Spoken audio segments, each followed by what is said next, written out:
네, 무인기로 도발을 한 북한은 지난 26일부터 올해의 성과를 결산하고 내년 주요 정책 방향을 논의하기 위한 노동당 전원회의를 시작을 했습니다. 이 자리에서 김정은 국무위원장은 내년도 새 핵심 목표와 함께 대적 투쟁 방향도 언급하며 적대적 대남 정책을 예고했습니다. 취재기자 연결합니다. 최두희 기자. 네, 통일부에 나와 있습니다. 네, 대적 투쟁 방향.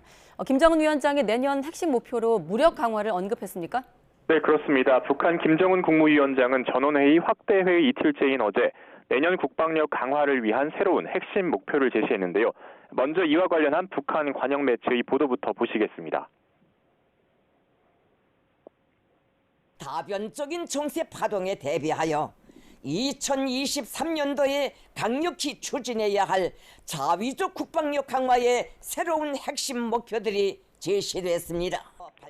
다만 북한 매체들은 이 김 위원장이 제시한 핵심 목표가 무엇인지 구체적인 내용은 공개하지 않았는데요. 앞서 북한은 지난해 1월 국방력 발전 5개년 계획의 핵심 5대 과업으로 극초음속 무기 개발과 초대형 핵탄두 생산 등을 제시한 바 있습니다. 이에 따라 올해 이런 전략무기 개발에 집중했던 북한이 5대 핵심 과업에 대한 구체적인 목표를 제시했을 가능성이 있습니다. 또 5대 과업에 속하진 않지만 북한이 내년 4월까지는 정찰위성 1호기를 준비하겠다고 한 만큼 이에 대한 언급이 있었을 것으로도 추정됩니다.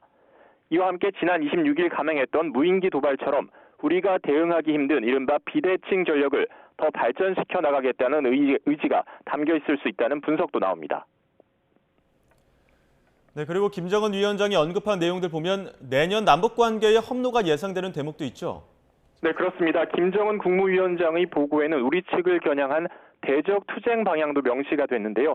이와 관련해서 북한 매체들은 김 위원장의 보고에서 한반도에 조성된 새로운 도전적 형세가 심오하게 분석, 평가되고 자신들이 국권 수호를 위해 철저히 견지해야 할 대외 사업 원칙과 대적 투쟁 방향이 명시됐다고 전했습니다. 이 대적 투쟁 방향이라는 표현이 주로 우리 측을 겨냥한 표현이었다는 점을 고려하면 북한은 내년에도 올해처럼 군사적 긴장 수위를 높여나갈 것으로 보이는데요. 북한 매체들이 김 위원장의 보고가 계속된다고 밝힌 점 등을 고려하면 국방 분야와 같이 김 위원장의 구체적인 발언 내용은 회의가 끝나는 시점에 공개될 것으로 보입니다.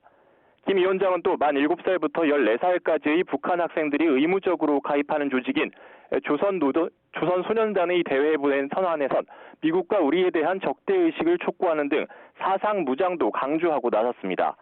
지금까지 통일부에서 YTN 최두희입니다.